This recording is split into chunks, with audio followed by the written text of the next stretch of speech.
Hi guys, welcome. I'm Tess. We have tonight the Dating Sucks for After 40 Q&A with beautiful 35-year-old catwalk model and pro male dating coaches. So let's get straight into it. First question we have is, how do I overcome approach anxiety, approach anxiety without needing alcohol to talk to attractive women? You'll have to excuse me. I've lost my voice a little bit here. But yeah, this is a huge one that we get. So many guys are so reliant on alcohol to speak to beautiful women. So, what do you do to avoid needing alcohol? First of all, start small. Hey, James. Start That's it. small. So, you want to be practicing your skills in approaching people and being outgoing, starting conversations with people who don't intimidate you, first of all. So, start with, your friends. Start with people at work or people working in the service industry, someone serving you at a restaurant or a cafe or uh, in a shop, that sort of thing, and practice just taking that first step to initiating conversation and interaction with other people when it's not someone who intimidates you. As you start to improve with that, you definitely want to be getting more experience talking to beautiful women, because the more you do it, the easier it becomes. um, yeah, but you obviously need to work up to that stage. I think another big one is warming up. You need to warm out up before you're trying to be social, especially if you work in a job where you're sitting at the desk in front of your computer all day, not interacting with people. Often doing really analytical minded work, problem solving, etc., which is what so many of our clients and just male positions do. So you really need to warm up before you're trying to go from that to being social and trying to connect with women. Um, so yeah, if you're not interacting with people whatsoever, you're sedentary, you've got no energy because you've just been sitting, not interacting with people at all day. How hard is it to go from that directly out to trying to be charismatic, connecting with people in an authentic way? It just doesn't work. So you need to have the warm up. And even if you haven't been sedentary all day, it's just a really good thing to do in general, because it really builds your energy and gives you momentum. And it also helps you be less attached to the outcome and bounce back, have resilience if things aren't going amazingly straight off the bat. Do you want to add to that, James? That's fantastic, Tess. You're doing a great job. Yeah, one of the things you'll hear me say if you come on one of my boot camps is two legs, no balls. That'll get you started. You don't need to walk up to Tess. You don't need to walk up to two Russian supermodels. You just need to get started with conversations. As Tess capably pointed out, if you want to type, push the mouse around, not really interact with people that much, interact with technology, it's really hard. It is really, really hard. I was talking to a personal trainer yesterday. I said, the reason you guys are so good with women, it's not because you're big and tall and muscly. I mean, that helps. It's because you spend all day just having conversations with people. Seriously, short time I've been in the gym, I've been observing this as like a hardcore student of human social interactions. The reason personal trainers do so well is because they've got great social skills. So yeah, just you don't need to start on models, and you just talk to anyone. Talk to anyone. I've had several boot camps where guys in some cases flew from the States or Europe, and I thought, man, I'm going to lose this thing. This is really hard out in the practical terms of a bar or a deserted mall or bookstore or something where there's no one there. So yeah, you just start with whatever you can get. And again, it doesn't necessarily need to be women, just guys, and make sure before you go out, you're being really social and all that sort of stuff. The one thing that I'll add to what Tess has already covered, you don't just hop into a boxing match or even a basketball match and just go cold. You want to be warming up your skills. You want to be practicing your skills in meetings, talking to your friends, with clients. If you've got clients, this is a great way. Just throw in open-ended questions, a bunch of stuff we talk about relentlessly in our YouTube lives. Hold better eye contact. Do all this stuff with your clients. You don't necessarily need to touch your favorite male client in the small of the back and rub your beard against him to build real sexual attraction. You need to go to that length, but it's essentially the same skill set. I'm in a situation where I'm networking now and doing a pretty good job, if I'm not to be too humble.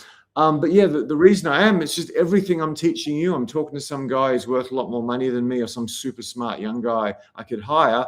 And I'm just doing exactly the same things that Tess and I rattle on about on YouTube lives, on our Zoom coaching calls, on our boot camps. So yeah, this isn't a skill you just go out and you're crazy good at. You want to practice in your day-to-day life. And if you work in some sort of tech, most of your interactions with computers, you're going to have to work a bit harder than a lot of blue-collar guys, and certainly a lot of guys in hospitality. That's just part of life. If you're short and ugly, you can still do this, certainly with our help. You just might need to work a wee bit harder. Sorry, that's disrespectful. You might need to work a lot harder, but you can still do it and get incredible results. Okie dokie. Anything you want to add to that before we get to number 2? No, thanks, James. That was really good. I guess what does warming up mean? What is warming up? One thing is practicing on those types of people that James mentioned, but also doing maybe some physical exercise is also warming up before, immediately before you're trying to be social. If you have an event that or you have a night out that you're planning to potentially try and meet some women, get your blood moving, go for a run, go to the gym or something, that also builds testosterone, which is awesome. But that energy is really going to carry through into your interactions. So you want to build that before you're trying to be social. Yeah. Basically, every day I had when I lived in Bondi Beach, I'd go for a run, a sprint along the beach and a swim before I went anywhere near the girl, even with whatever level of skill I'm supposed to have. How do I deal with heartbreak from past toxic relationships and trust again? Tess, do you want me to start or do you want you to start? You can start, James. Okay, your voice is probably not at its most healthy tonight. So let's how do I get over toxic relationship? Holiday sex. Maybe book in a bunch of sessions or a few sessions even with Tess before you go get holiday sex. If you're in Australia, fly to Bali. If you're in America, fly to Cancun or something. Just get some girls who have gone on holiday to party and word beginning with F, which is one of my sort of girl get better with women mentors used to tell me over and over again. Just get out of your environment and just do something fun. Certainly apply the touch, eye contact, body language, conversation skills, reading signals, style, all the stuff that we prattle on about endlessly. But just get out of your city, take a week off, just even take 5 days off. Just go somewhere where people are happy, they're excited, they're going surfing or skiing or scuba diving. Join a bunch of these things and just talk to everyone. I can't highlight this enough. You don't just laser target the supermodels and go straight for that unless you're Leonardo DiCaprio. But I'm not, and I don't think he's tuned in tonight. Have we got Leo watching? Leo, you're there? I think you're overrated, Leo. I don't know why you get all those parts. So that's huge. How to get over heartbreak. One of my favorite Aussie clients ever was like this, 105 kilo ball of muscle. He was a cage fighter and he was late 40s, early 50s, worth about 10 mil. And his mum was a model. So this guy was like, women just hurled themselves at him between good looking, well, not Tess and I, but my female coach at the time dressed him. And it's just, you go at this guy, women just hurl themselves at him. And so my female coaches were literally, they were having like a tug of war trying to get this guy to come because women would just, anyway, this guy had probably top 5, the most horrendous toxic relationships of any client I've ever had. How about you break up with some crazy girl because she's running into your door and jumping at the door with high heels, leaving dent marks in your stupid, expensive, like small mansion door.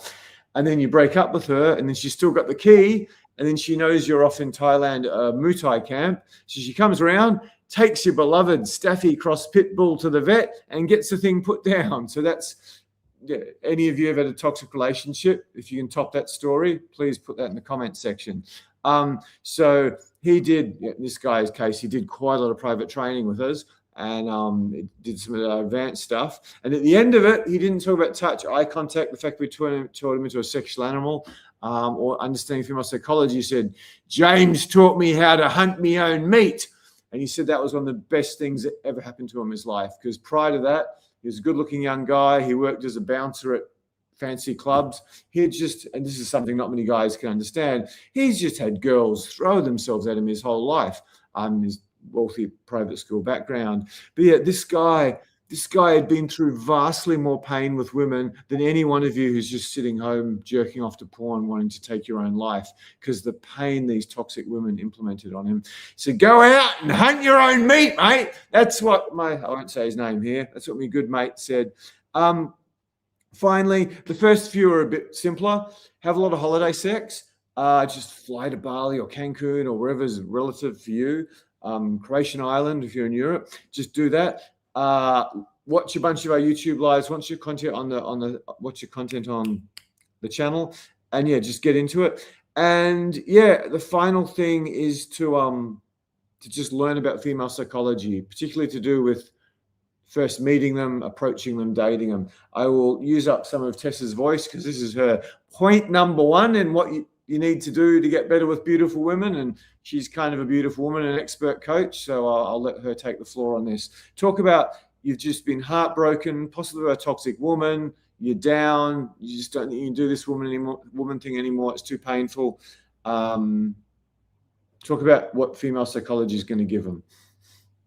Yeah, so if you have an understanding of female psychology, this is the basis for how I teach. We teach you skills, but I always teach what's behind that. Like, why does that actually work for a woman? Why is that attractive to women? It's the way we think, right? So once you have that understanding as a basis for the skills that you learn, you then feel confident about, it all clicks into place. It's not just like you're going through the motions and you're like, oh, I don't really know. They've said this is going to work. It apparently works. You know why it works. You understand.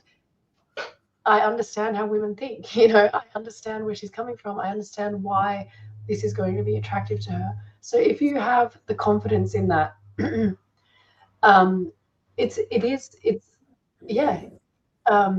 you feel confident in going out and being able to hunt your own meat, as James puts it. But I would frame it as feeling empowered about making your own decisions about who you want to be with, rather than just taking whatever comes your way, or just being desperate enough to take women who are potentially not the kind of high value women that you're after, or the women that you really actually connect with on a deeper level. You're settling, and I don't think anyone should settle.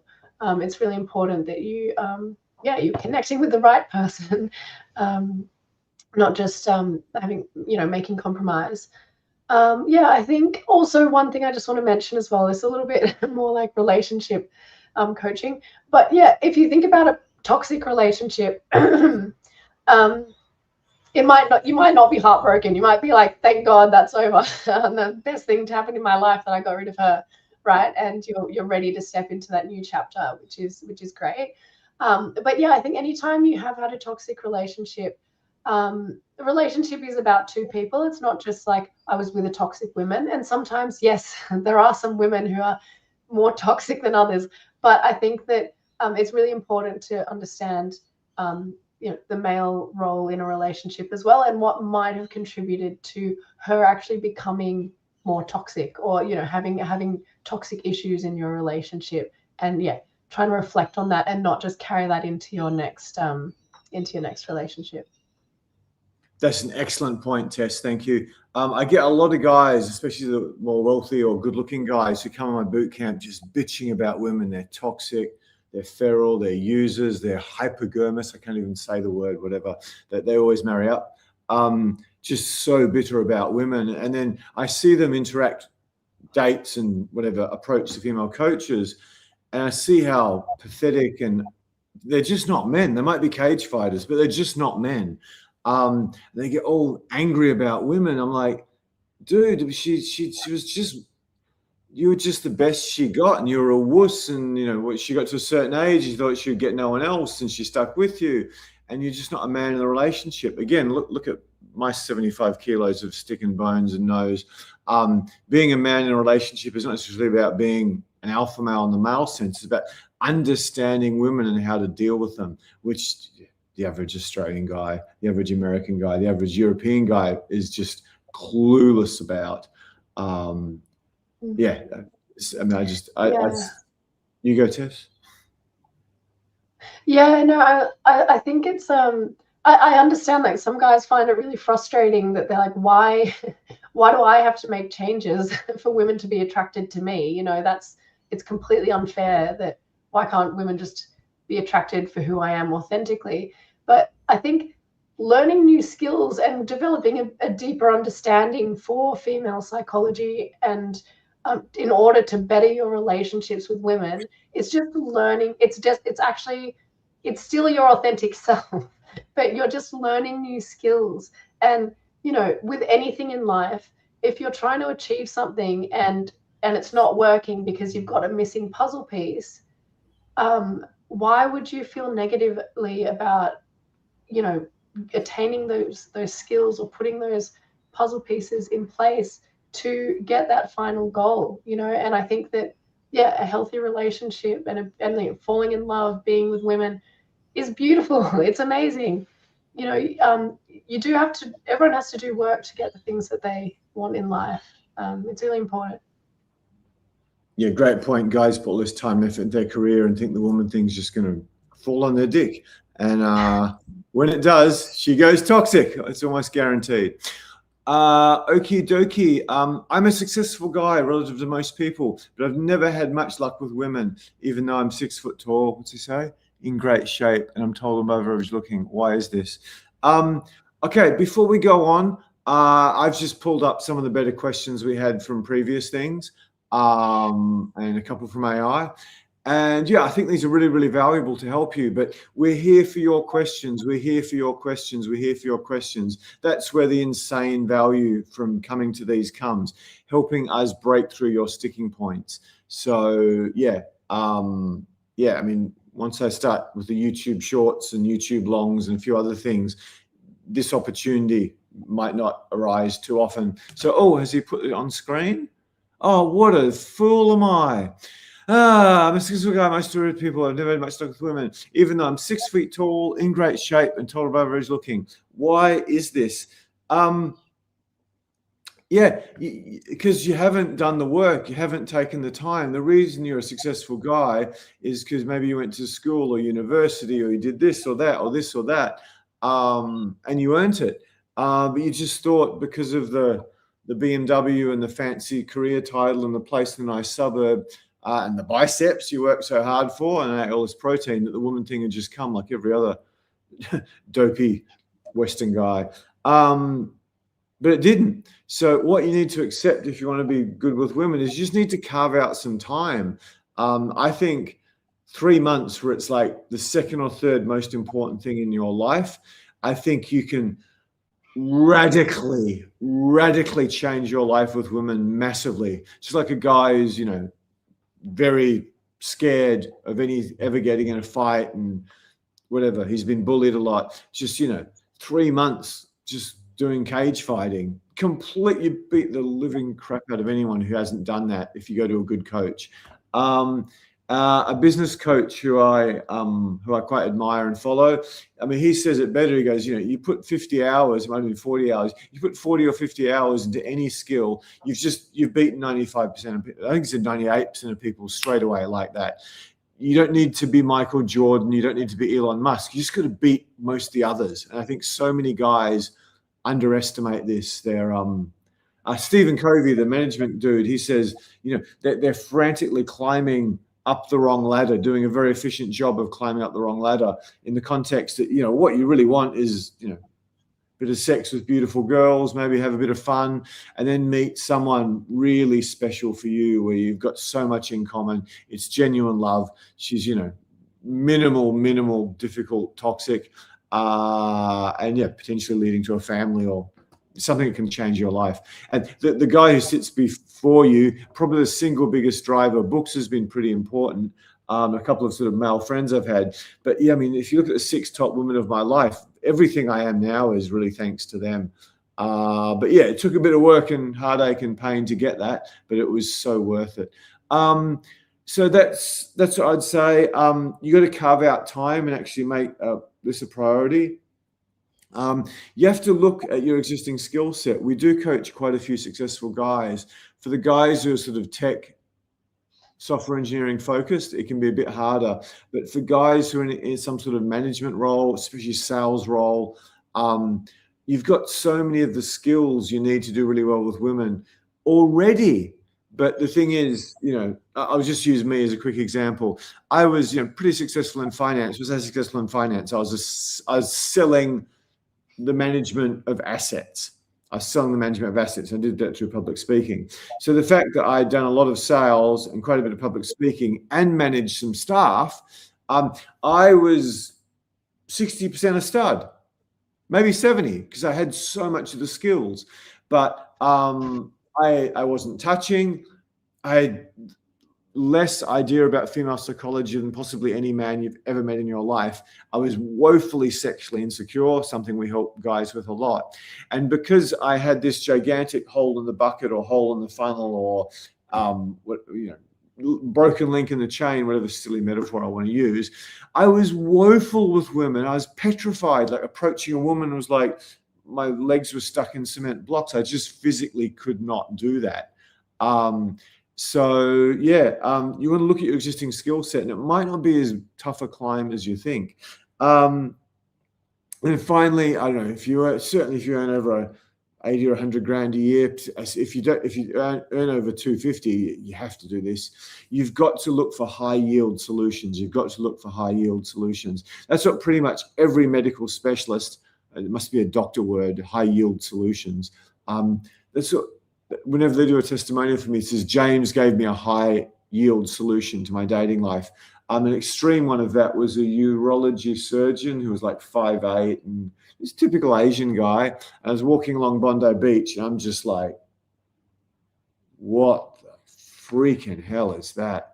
I'm just transfixed. I'm a bit of a connoisseur of beautiful women after a lot of time in Russia and New York and being friends with one of the world's top male models, just tearing apart every little tiny bit of them.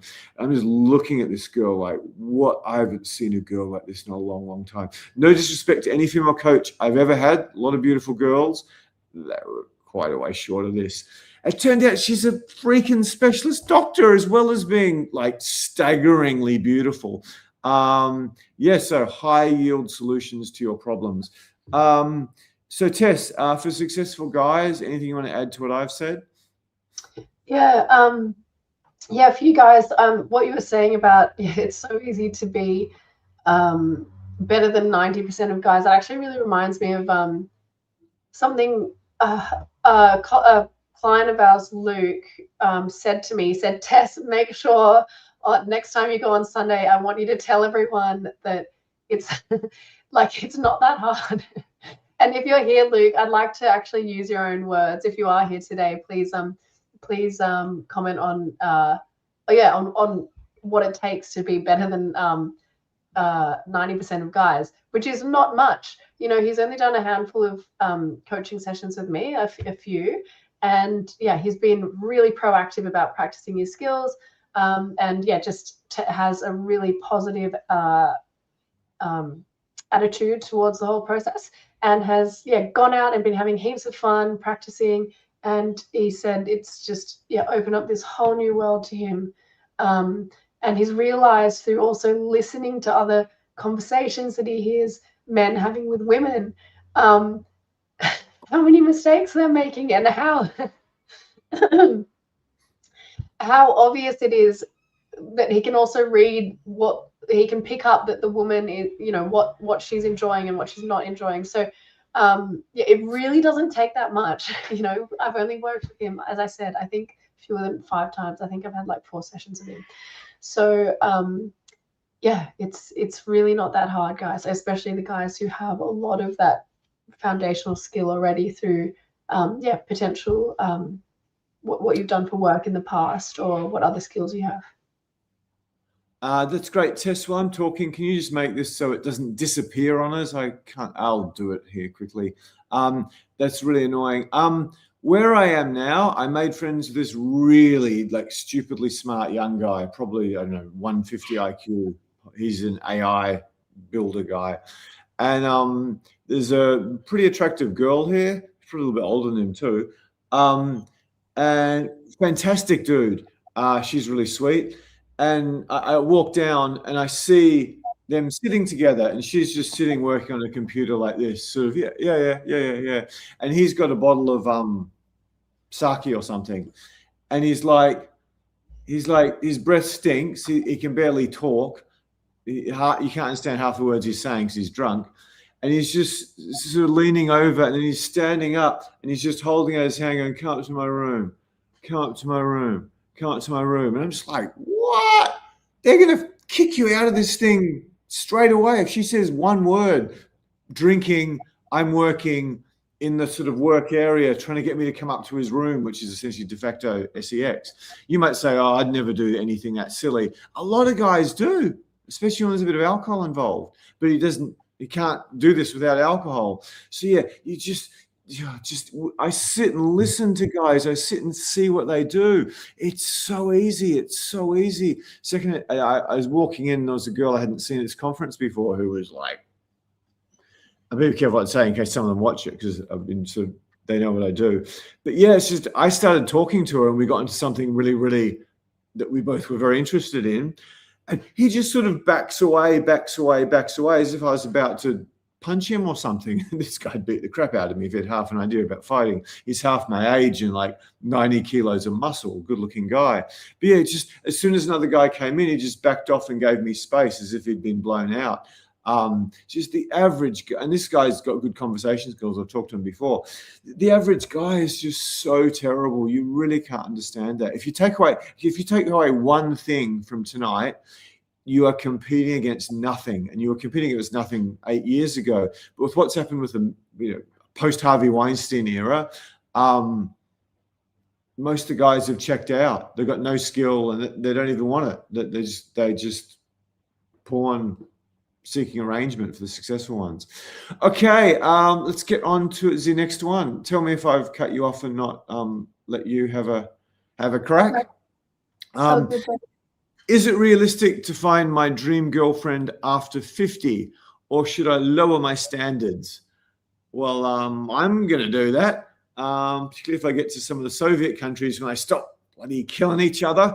Although that will be a lot of free and available women. That's a horrible thing to say. I retract.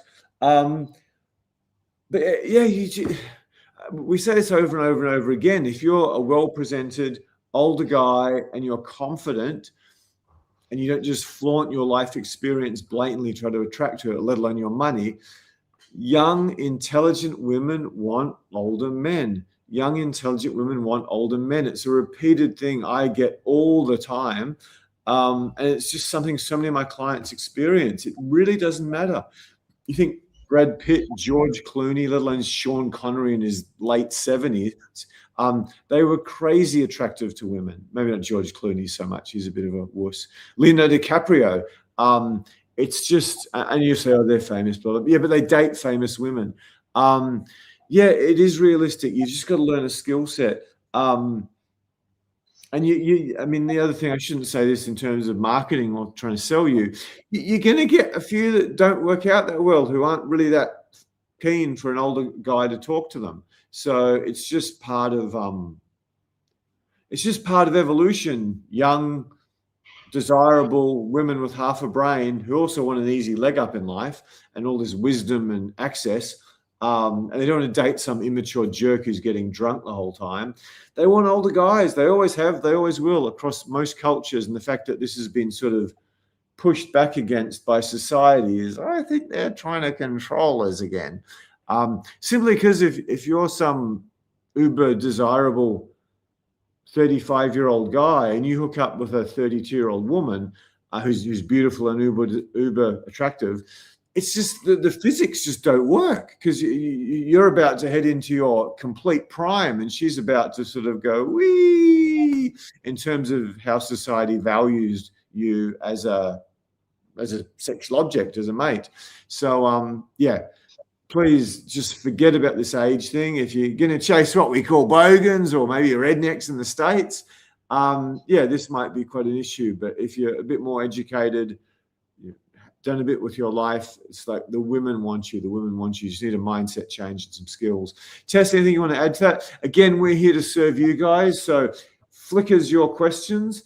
And yeah, the other thing I need to say is where I've moved to now, they're cutting the food off at a certain time. So Tess will be doing backflips to hear this. So I won't be going on as long. Otherwise, I'll be much, much skinnier. And relative to my pathetic little body, my nose will be even bigger. And I can't have that when I'm hunting down my dream girl still.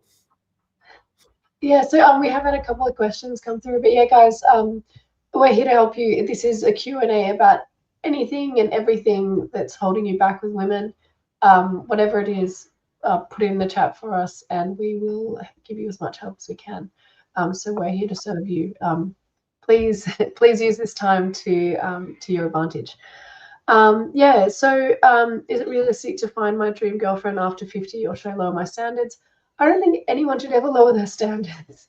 I think if you have a standard, you should be doing what it takes to achieve what you want in life.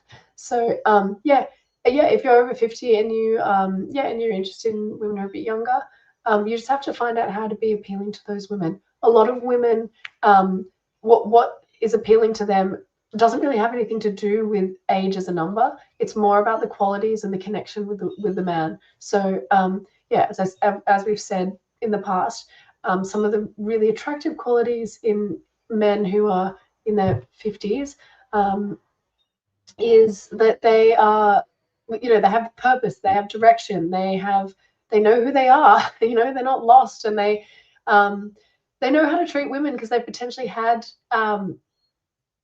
experience in relationships and with women, so they have more of that understanding of female psychology. Yeah, it's these are a lot of the things that women are attracted to generally in a relationship, and these are things that seem to be more prevalent in older men. So yeah, and it's about putting yourself in the right place at the right time. So think about the women you're attracted to, where are they going to be, and how can you connect with them in an authentic way so that she's actually interested in you as well. Fantastic. Tess, do you want to get onto the guys' questions? Yeah. So yeah, hi Jeff, hi Ralph. Thanks for saying hello. Love having you guys here. Ralph has a question. Oh, just a comment actually. Spending time in nature and working out works well for me to get energy for approaching. I've met some nice women when I was hiking, playing tennis, swimming at the public pool, or scuba diving. Awesome. Yeah. So Ralph, that's awesome. I like that you spending time in nature is a nice way to kind of get grounded and get outside of your stifling office indoor life. And working out as well. We've spoken about that. That's really cool that resonates with you. Thanks for commenting. We'll move on to, you've got another question, Ralph, which is, my best friend's girlfriend said she needs a timeout. She's not feeling it anymore and is no longer satisfied in the relationship. To me, timeout means it's pretty much over. What are your thoughts? Okay.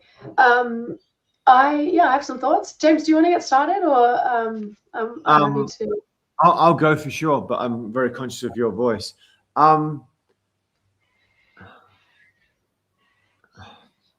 Timeout is usually a pleasant way of saying F off. Women don't say, I'm just not attracted to you. Go away, Buster. Learn to dress. They don't say that. They say, I've got a boyfriend. So time out is a euphemism for go away. Hopefully I'm wrong. And we'll hear what Tess says. But yeah, nearly everything women do, they do very subtly. Apart from the modern Western woman, they've sort of lost quite a bit of their subtlety, other than my adorable, lovely Tess and her supermodel smile. I haven't dated her, so maybe she treats her man differently than she does her whatever YouTube live partner and bootcamp partner. We'll see. Yeah, so it's probably not good. And actually, I'm thinking about doing how to get your ex-girlfriend back, because that's one of the most popular topics in my niche, and it's one of the biggest pain points. And I always say, dude, if you're a somewhat desirable guy, I could probably get you threesomes with girls 20 years younger than you, easier than get ex-girlfriend back. Because generally when a woman's saying the time out word, it could be a woman's test to see how you handle it. That's something I didn't consider. That's quite a possibility. But generally a timeout means she's discussed it with her mum. I'm not very good with these finger things, am I? She's discussed it with her mum. She's discussed it with her girlfriends. In the modern day era, she's probably discussed it with her bloody therapist. Probably discussed it with Grok. Should I dump this guy? Or ChatGPT, whatever she uses. So yeah, generally when a woman gets to a point of it's not looking good, Buster. That's why a lot of these how to get your ex-girlfriend back marketing dudes who made a lot more money than me. I'm not sure if they're teaching stuff I would necessarily agree with at all. So it's probably grim unless it's a woman's test to see how you react to it.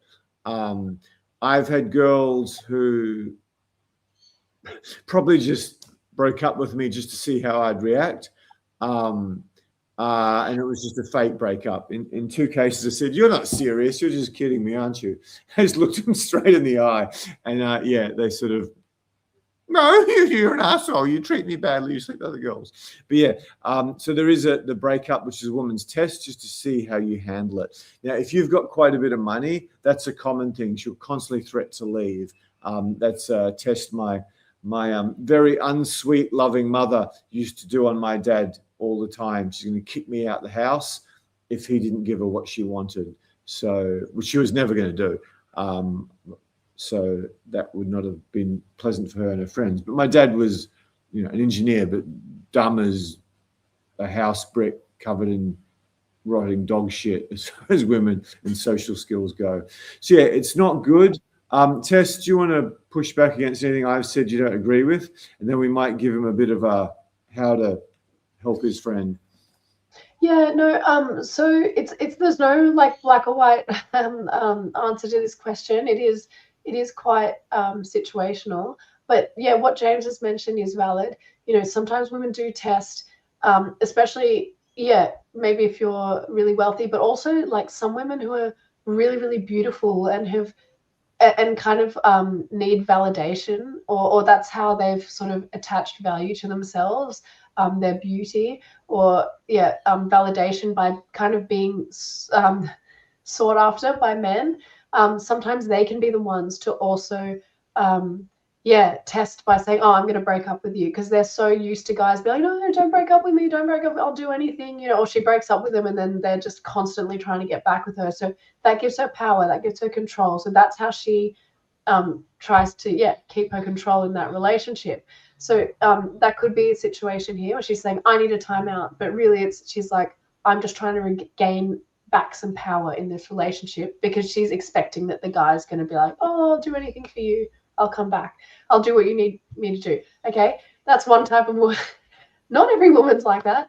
Some women might just say, "Hey, I need a timeout," and then they are genuine, that they maybe things aren't working, but she needs to go away and figure out why isn't it working. Maybe she needs to do some work out within herself, figure out why she thinks it's not working for her anymore, or in the relationship. It doesn't necessarily mean it's completely over. I think a more balanced, sort of healthy woman who has a healthy relationship with herself, and like if your friend has general good communication in this relationship, that might be the case where she just might need a timeout. In which case, I think if if he was to just figure out how long that timeout is, and think about a positive solution to how to fix their problems. Or like, why isn't she satisfied? You know, just get to the bottom of that. There's no reason why it can't be, you know, if they solve those things, it can't work out afterwards. That's what I think. That's awesome. We might actually, Tess, do you mind doing a little banner how to get your ex-girlfriend back, and just chuck that up, please? We'll leave that for now. How to get the ex back. Firstly, how to get your ex back. Firstly, you've got to do a skill audit. You probably need to do a wardrobe audit too. Some of the first things Tess and I will do for you. You just got to improve your game. So yeah, you really want to work on your conversation skills, your open-ended questions, touch, eye contact, body language. You have to come up with a solid date plan. You really want to review your style. That's number one, because nothing happens.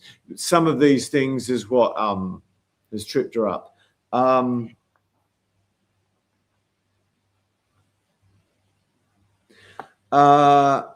Okay, guys don't like me saying this, and it doesn't make me a very smart marketer. You need to just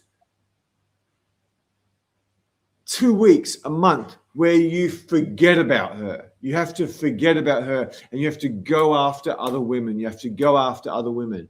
If you're an American, you take a trip to Cancun and try to get your end in after doing the style and skill audit. If you're an Australian, you go off to Bali or somewhere, and you just get out of your home city and you try to get laid. You try to get laid. That's important.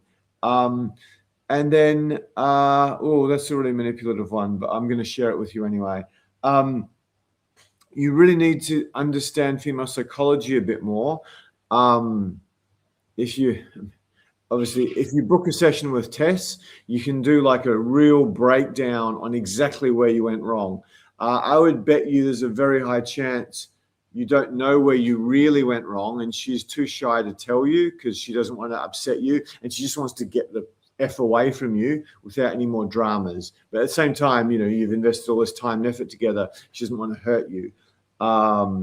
So that would be huge. You got to understand what caused the breakup, what really caused it, and you got to fix whatever that is, because it's just going to repeat in future relationships. Like some of the things I've got out of different relationships is I'm hopefully extremely good with women's tests and games and manipulations compared to hopefully virtually any other guy. But yeah, there's been certain relationships I discovered this weak point in female psychology. One of the longest relationships was probably easily the most destructive. She just used to pick arguments with me about stupid stuff. And I'd just completely flatten and trample her. She'd get horribly beaten in arguments. But she didn't want to debate a point. She just wanted to do something to get energy for me when I was already out with, younger, hotter girls, and just using her having her in the business and offering her great opportunities. But she didn't want that. She wanted me back. Okay, I'm going to give you guys a sneaky one. What I would do is find an attractive girl she doesn't know, and whatever you need to do to bribe her, just take some photos with her for social media, and make sure this girl is young. Tess is about to, I don't know if she likes this one, and make sure this hypothetical girlfriend you might be suddenly spending a lot of time with on whatever, I don't know, Instagram, is that one of them? Just make sure that your ex is likely to see that. And then, at some point she might go, make sure you're really well dressed, and, you don't have any hairs coming out your nose and stuff. That might be why she broke up with you in the first place. Beautifully dressed, young, brand new model, the electric windows, the sunroof, the cruise control, just get all the bells and whistles in your new model. And she might be coming back, because women get a wee bit competitive over men. They do, those little women. So I could come up with more points, but that's some really solid ones. And don't be a prick. Don't use my little hack strategy, which is a wee bit manipulative and dishonest. But do what you do. Tess, do you want to add anything to my 3 points and my Machiavellian other point? Yeah. I mean, I don't know whether I really agree with that. Try to make her jealous. Probably not the most healthy approach to it. I'm just thinking about myself. You know, if I broke up with a guy and then he found some younger, hotter woman that he was with, I just think, well, I broke up with him. That woman's probably just gonna go through the same thing that that I went through with him. You know, I don't break up with people for no reason. I'm not the woman who tests and fake breaks up to just try and get attention or power. So yeah, if your woman has broken up with you, and she is one of those women who's testing you, then that might work. But if she's not one of those women and she's broken up with you for some legitimate reason, you know, because things weren't, I don't know, there was something that you could have worked on constructively in your relationship to nut that out, that potentially won't work. So I think it depends on the scenario. Yeah. For any Australians, there used to be a show called The Movie Show. It was David and Margaret, and with the Lars von Trier movie Dancer in the Dark, I think Margaret gave it 5 stars and said it was one of the best films of the year, and David gave it 1 star, saying it was a load of nonsense. I think this is going to be Tess's and I's biggest disagreement in the YouTube lives. I'd love to give that one the Pepsi challenge and see how it went, because I hopefully know a wee bit about women, but we'll never know. We'll probably never know. So it's like, in my view, it's like Pavlov's dog. Women just react to social status blindly.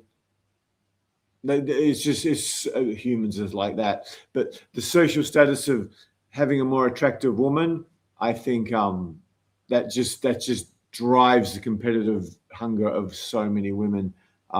Even women, probably in their 40s and stuff. I lost him. He's got her. That's a severe blow to my female ego. I've got to get even. I got to get him back. I mean, she may just fuck you a few times and then just, I don't know. I think it could work. I think if you do the first 3 things we told you, work on your skills, forget about her, go out and sleep with other girls, and really figure out female psychology and try to use someone like Tess or whatever to figure out where you actually really went wrong in this relationship. Or hallucinogenic mushrooms can work not too bad for stuff like that. I've discovered a lot about my previous relationships, just sitting going. You couldn't see me writing on a pad. But yeah, I mean, obviously Tess would be an amazing. We'll tell you how to get a date and feedback with her. They would be the big 3. I might go to one of ours, and then actually we'll just do the. Did you want to add? Did you actually? I've got to give you a stage to take my Pepsi challenge and give me your 2 cents worth about whether that strategy would work on you. That strategy would work on me. No, I don't. If you broke up with a guy, and then suddenly there were these pictures of a girl you found really attractive, and they look like they're having a great time. Are you saying that just wouldn't affect you at all? No, not if I wouldn't go fighting for the guy. But that's me in general. I don't like fighting for guys. I don't fight for guys because there are plenty of fish, and the guys can fight for me. So if he's not willing to fight for me, then I'm not going to fight for him. No. I'd still like to take the Pepsi challenge, but anyway, we'll move on to the next point before I have a agreement with my #1 female coach of all time, 20 years now. Okay, what was I going to do? Here we go. So this absolutely extraordinary female coach and beautiful girl, if I can get my tech right. That's her there, proper catwalk model. And this is some of the women she is the boss of. So you can go on dates with all of these girls, but we start off with the boss girl, who's the best girl. So what your tomorrow can look like is you'll hop onto Zoom and you'll see Tess live in person on your screen, and she's just going to go on a date with you. So you'll practice whatever you do on a date. You can practice approaching. Very, very practical, as close as we can possibly get. Exactly what you do on a date, you do with Tess. And then she's going to tear you a new asshole with all the stuff you're doing wrong. It shouldn't scare you too much. And yeah, Tony Robbins, whatever, he talks about how he's created one of the most corrupt, pathetic, useless industries in the world by making this coaching thing. And yeah, there's probably quite a few examples of that where they're much better marketers than me.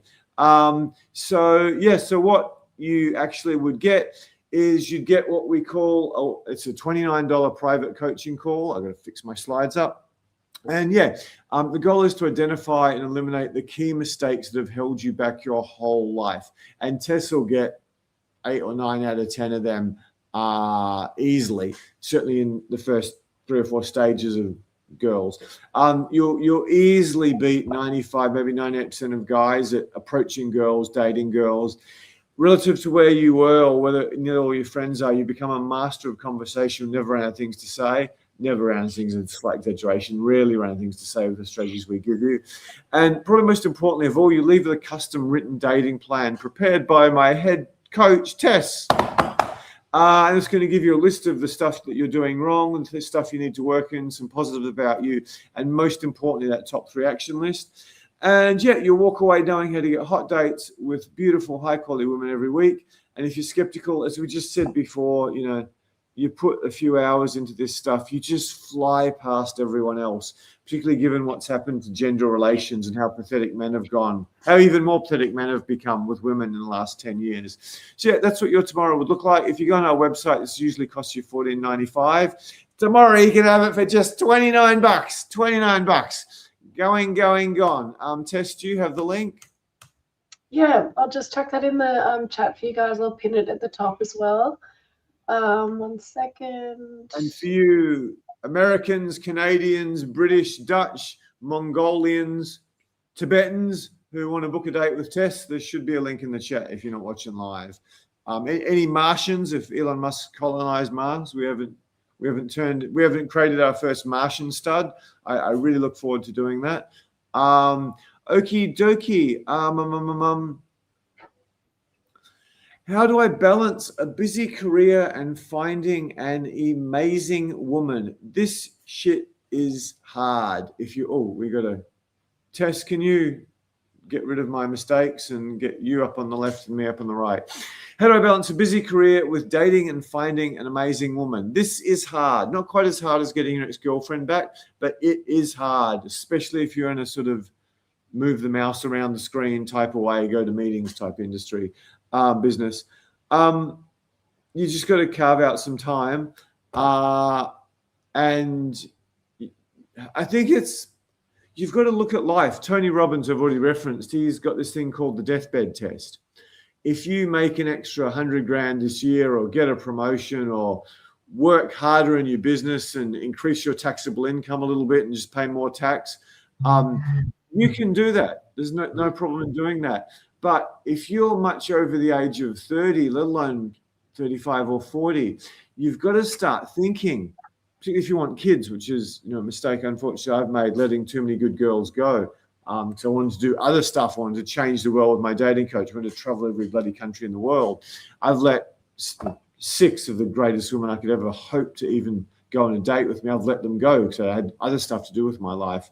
But if you don't have the skills, maybe I have 10 in reality, but 6 I could talk about off the top of my head. So if you've had a reasonable career or even an okay career and you've sort of put work, career, finances, education first, and you don't have these skills, you haven't really had a relationship you've been crazy happy with, or if you did, you got dumped, you got to look.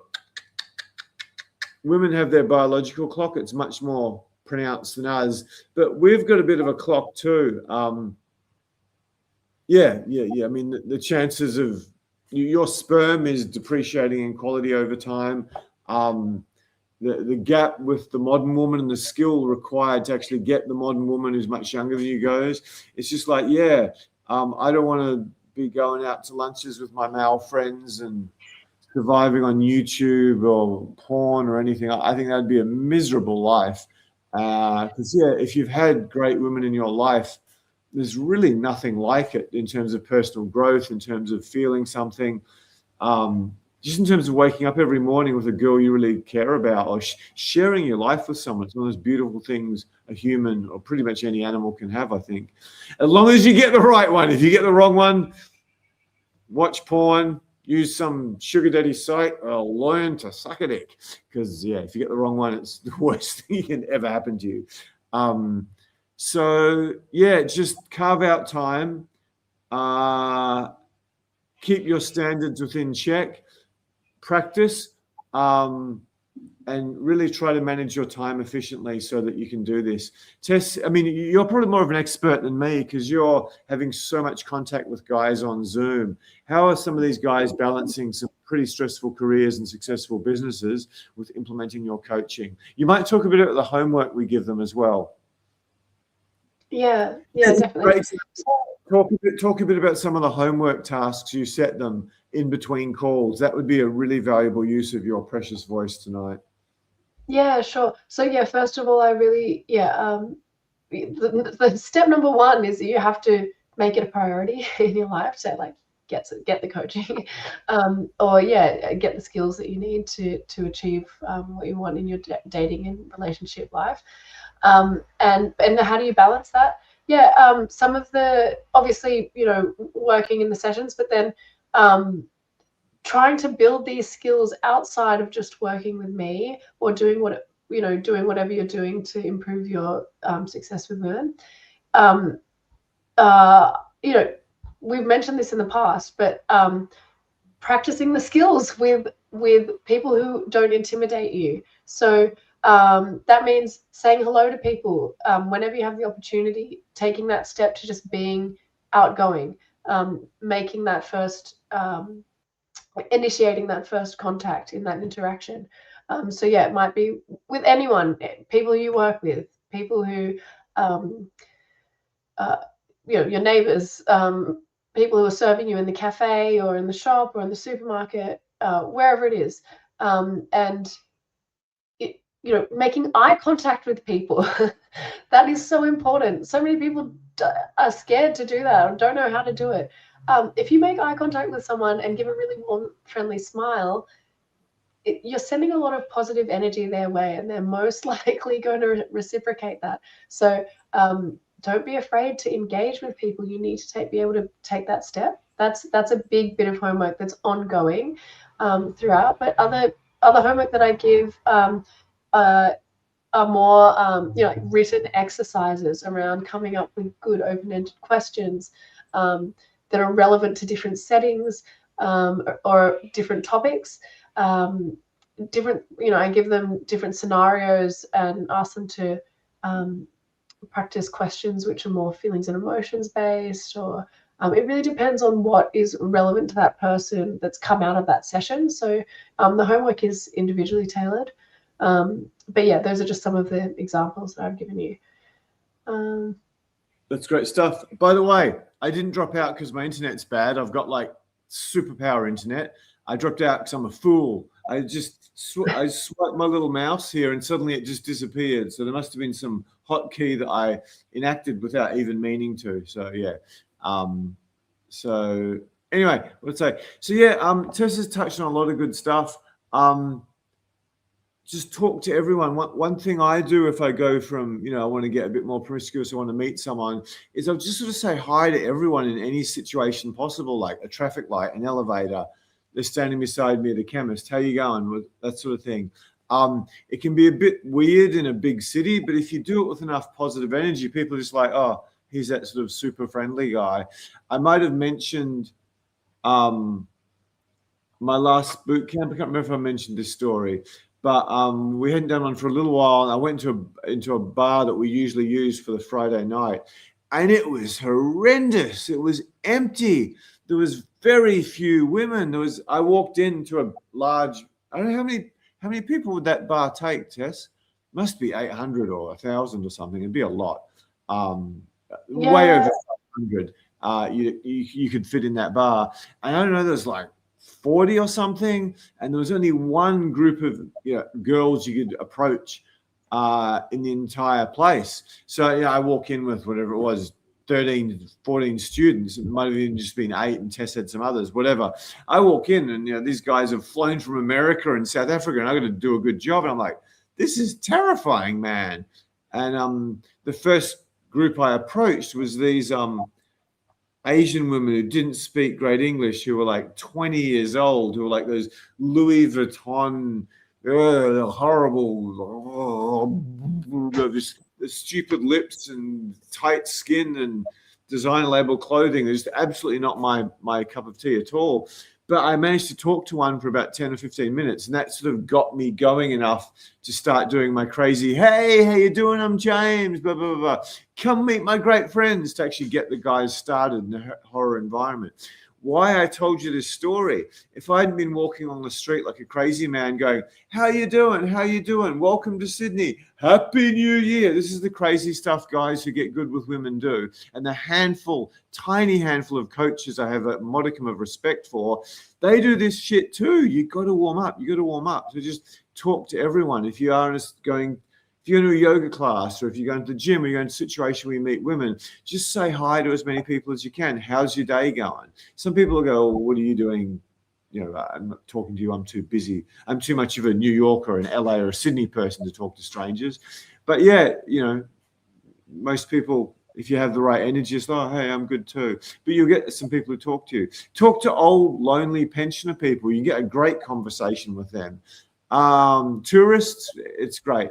So yeah, try to do that and just be aware it is quite challenging to balance a career, a business, a 40, let alone 50, 60-hour week with actually finding someone.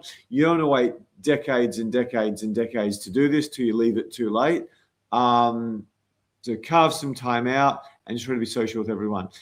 Next question. I think it's also, I think putting yourself in the right place at the right time is also really important. You have to think about where you're going to find this woman, rather than just going blindly to a bar, which can be a bit of a stab in the dark. Like, are these women going to have anything in common with you, or are they going to be the kind of women you're interested in? Who knows? Unless it's an event around something that's really interesting to you. So yeah, think about where the women that you're looking for are going to be, and put yourself in those places. Can you put up a little banner saying "Rich Guy Mistakes," please, Tess? Sure. Okay, rich guy mistakes. It could also be good-looking guy mistakes. No, it's probably more rich guy mistakes. Sorry. Yeah, so many of my clients and so many rich guys, they end up with one of their secretaries. They end up with one of their staff. If they're a doctor, they end up with a nurse. If they're a dentist, they end up with a dental nurse. If they're quite wealthy, they'll date some woman they met at the golf club or the sailing club or flying first class. There's this school in Switzerland. It's called 5-star hospitality or something. And I sent this to a bunch of my friends. I went, hey, they've opened a gold digger school in Switzerland. There'll be some great plastic faces and expensive handbags there, I can tell you. So yeah, women are kind of cunning at getting the man they want that's going to pay their bills. And yet they will intentionally put themselves in these places to try to meet you. Air hostesses. A lot of girls become air hostesses not because they like flying around doing horrible things to their health with the air they breathe all the time. They're doing it because they want to nab a rich guy. They want to be the first class or the business class hostie so they can grab someone. I mean, so many air hostesses have ended up with pretty significant people because they met them in first class. So yeah, rich guys are constantly ending up with these women. Women are intentionally conniving to put themselves in their way. My first girlfriend, God bless her, she's a great sex teacher, boring as batshit, but she really helped me a lot. Yeah, I mean, it's just I was around a friend of her, one of her gold digger houses, and she was dating some finance guy, just like I was a finance guy. She's like, oh, so what are we up to this quarter, honey? Is it going to be sailing or golf, or we should maybe do some golf lessons? We could do that. I bought these new ass-hugging golf shorts that leave like 1 inch of my ass hanging out. All the rich guys are just going crazy. I just made that up.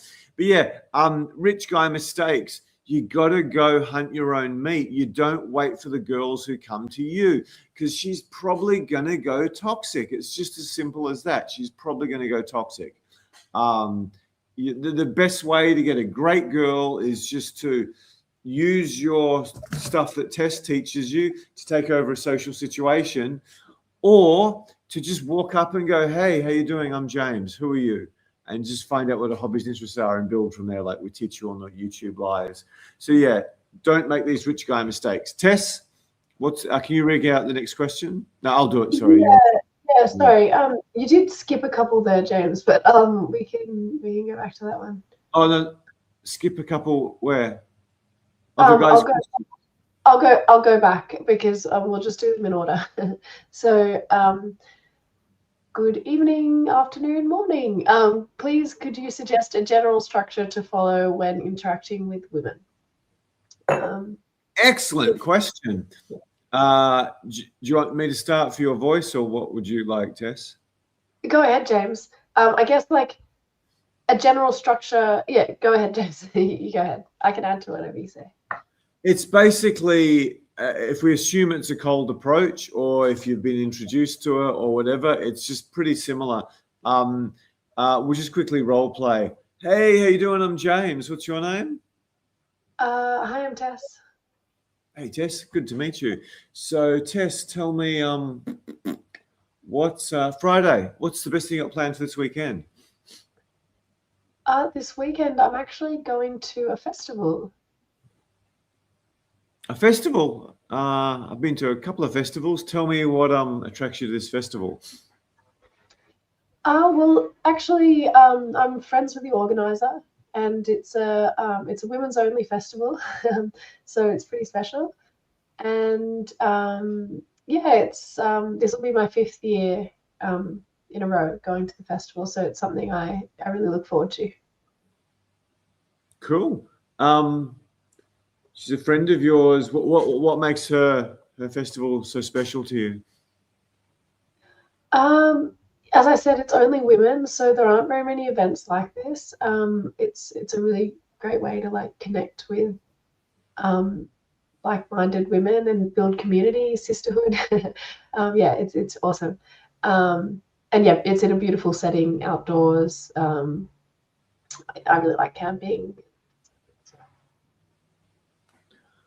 I can talk about sisterhood, female bonding, camping, the advantages of having no horny guys there trying to pretend they're yogis, trying to get into their pants, the beautiful nature. I'm set. I can get a date with this girl if she's moderately attracted to me and she's not in love.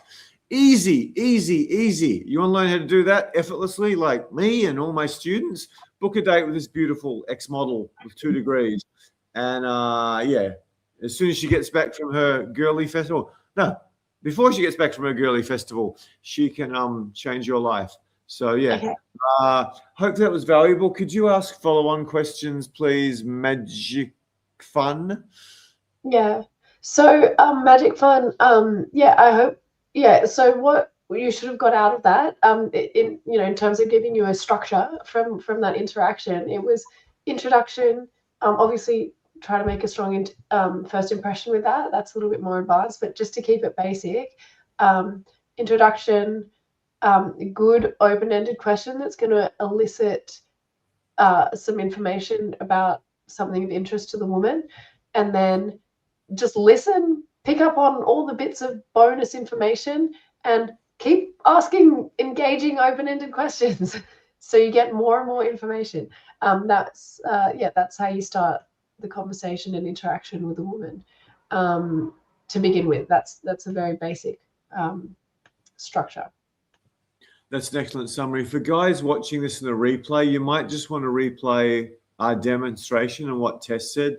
One thing she did not cover that I'd like to add, I shared a bit about myself. I said, I've been to a handful of festivals, which sort of gave her license to continue talking about the festival. What else did I do? I can't remember. And I asked feelings and emotion questions. This stuff, it sounds so boring. It's like, just give me some pickup artist magic so I can fucking get into a pants. It's like, no, just basic fundamental conversation skills. Then you add in touch and eye contact. What was the other thing? I was asking like very feelings and emotion questions, like what's so special about this thing? It wasn't like, oh, how many people will be there? Where is it? Exactly. How are you getting there? Are you driving, or are you taking a bus, or are you catching a lift with friends? How much did it cost? It's like all these dumb, incredibly bright 155 IQ software engineer questions. What's the diameter of your front wheel when you learn? Guys ask the dumbest questions. I did too, but I don't know. That's why I've had a wee bit of success. Follow-up questions from this guy. Thank you for your excellent question. Tess, we might save that in our little bag of good questions to use on future ones of these. If you guys could support us, we've given you some great stuff, but so often in terms of practical results, you bringing us your sticking points and us breaking through and giving you what you want is probably much more valuable than what we've done previously is incredibly valuable. But if you watch some of that, even at double speed as a basis, and then get your own personal sticking point solved, you can get stuff that guys pay a lot of money for. You can get a good chunk of it for free. Because if you want to get private training, and that's 15 grand a day, so you can get a tiny fraction of that, and individual attention here. There's some guys who come quite regularly, and we know a bit about them and whatever sticking points they have, and we can sort of give them bespoke stuff. So I'm using wanky words again, tailored to them personally. Okay, we've done that. Excellent question, Magic Fun. Love any follow-up questions to help you. Okay, next question. Oh, someone has a comment. You should recommend men to watch the movie Vicky Cristina Barcelona with Javier Bardem, I don't know if I'm saying that right, for how a man should be initiating attraction. Well, 99 Lost Balloons. That's an interesting comment, because we do. We do recommend that you watch that movie. James, go ahead. Relentlessly. Yeah. I am a wee bit of a fan of the guy who wrote that script, like worship the ground he walks on. So it's a masterpiece. The one thing I will disagree with is the scene that it got famous for was probably not a very good way to handle it. So he's wearing a green shirt and he approaches the blonde and the brunette, Scarlett Johansson, some English actress. When he approaches them there, I personally think he could have done a much better job of that. And he did, what I say is he did much more. There's an excellent saying by a tennis commentator, don't do more than you need to win the point. He was already getting a lot of interest from Scarlett Johansson. If you watch it again, he just walked up, hey, how you doing? I'm Javier, or whatever his name was. Hey, how you doing? Sat down, just like Tess and I said, and so, hey, you're Americans. What brings you to Spain? 100 times better approach than he did. But it's a movie. They're trying to get you to watch the movie and go to the box office and keep streaming it. So by incorporating that scene, the director may have written that in a certain way to have something that could go up in the highlight reel. So I would have done that completely differently, but it'd been really boring for my students here. The few guys I've actually let see my infield video, which I think is, guys who've paid me like more than $20,000 said that is the best thing you've ever done for me, watching me do the infield. A guy paid me 100 grand. I think it was Valeria, the Russian model, and Monique. They were just sitting there dressed like supermodels, and the guy was sitting watching my fuzzy little infield videos. Mind-blowingly good recommendation. But the thing it's most famous for, I don't think you should do unless you're Leonardo DiCaprio.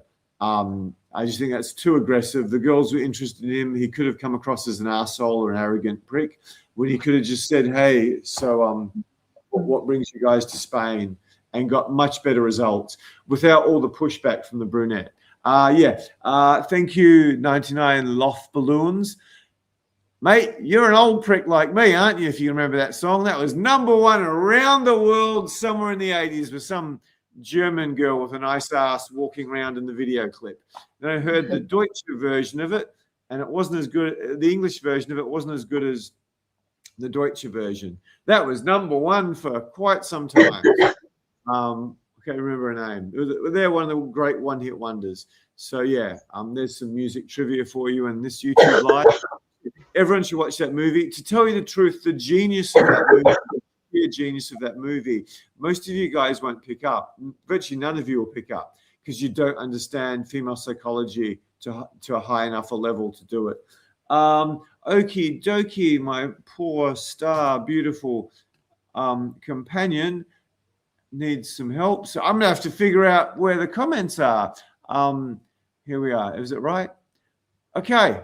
He did it himself. How good's that? Just wondering if it's okay to be friendly to wait staff at a cafe or restaurant. As I'd imagine the girls would be working there, would interact with so many men every day, they would find it annoying. Excellent question. Excellent question. They are paid to be friendly. They're paid to be friendly. It's their job. They're trying to sell you coffee. They're trying to keep you there. They're obviously trying to do their job and make sure people aren't waiting. But if the cafe isn't that busy, they should be chatting with the customers. It's part of their job. That's why a lot of very successful cafes, you go there, and many of the girls they hire are like really low-level, shitty models. They're sort of not hot enough to be a model, but they're hired by a cafe. It's their job. It's their job. It's their job. They've got to be friendly to their customers. So if you're already paying for their food or whatever, do it. Learn a few words of, this is a great tip. Learn a few words of another language. Like if the girls are Brazilian, obrigado. If the girls are Russian, spasiba. If the girls are Indian, dandewab, or whatever. Yeah, just yeah, this is an amazing resource for you, an amazing resource. We have the whole program on our boot camp teaching guys how to absolutely kill it in cafes. So many of our clients will use the strategies we teach in our boot camp to meet a whole bunch of girls they get to date and have sex with, and then meet their dream girl just at a cafe. So yeah, absolutely use this. If you make more than 80 grand a year, more than 70 even, click the link and book a session with Tess. If you don't, watch a few of our YouTube lives back. Feel free to ask us any questions in the chat. I try to get onto them within 3 days or something, not always successfully. And then, yeah, just go apply some of the stuff that you've seen and learnt from us. Because of a very good question, Tess and I did sort of a first little demonstration thing. Even crying and coughing, you're still more beautiful than me, Tess. So I'll move you back there. I had sorry, a coughing fit. Sorry, I had to compose myself. Sorry. I'm so sorry. Yeah, I might, if it gets too much, I might let you jump off and just keep the internet open. I don't want to stress you because I know you've got a bunch of coaching to do tomorrow. So yeah, thanks for being such an amazing person for social coach for me and the clients, sticking in there when you're clearly in a bit of distress. Just wondering if it's okay to be friendly. Yeah, definitely. Just again, what I was saying, if you make reasonable money, book a session with Tess, it'll change your life. You'll get $29. Will give you a lifetime, several lifetimes worth of gains if you do a half-assed job of implementing. If you don't, just watch the YouTube lives. The demonstration we did, I don't know, 40 minutes ago, just watch that. That's a great way to start a conversation. Thing is, this is not just dates. This is not just sex. This is not just dating beautiful women. This is not just getting a wonderful woman who can be a girlfriend or the mother of your children. I've been running around at a business conference. I've probably met more people than anyone in here. A lot of the long-termers, they're like, how does this guy know everyone? And I haven't started. It's simply because the skills I teach as a dating coach, I'm not really a dating coach, I'm a social coach who's specialized in dating. yeah, they change your life. So practice at wait staff when you're buying sunglasses or a suit or your groceries, or I don't know. I was going to make a joke and say going in some dark alley to buy porn, but you don't really need to do that anymore because you just click it on your phone. But I'm a bit of an old guy who remembers 99 Luft Balloons by whatever her name was. I was going to say Katrina and the Waves, which should have been incorrect 80s music trivia. Yeah, just be friendly to people, bars, everything. For my regulars, you've heard this before, I would go into bars where I go regularly, particularly where I wanted to be a wee bit promiscuous. I didn't have these huge infrastructure of approach coaches and female coaches that I had to manage with 20 students or something, 18 students. I would basically, if I went to the same bar a bit, I would make friends with the waitress. I would tip her every time I bought a $9 beer or something. I didn't drink beer, but whatever. Every time I bought a drink, I'd leave her a tip. Maybe it's $1 or $2. That means she's, oh, that guy's back again. Even if she's not sexually attracted to me, she would talk to me. And once she talked to me, she starts to get attracted to me. Did I want to have sex with her? No.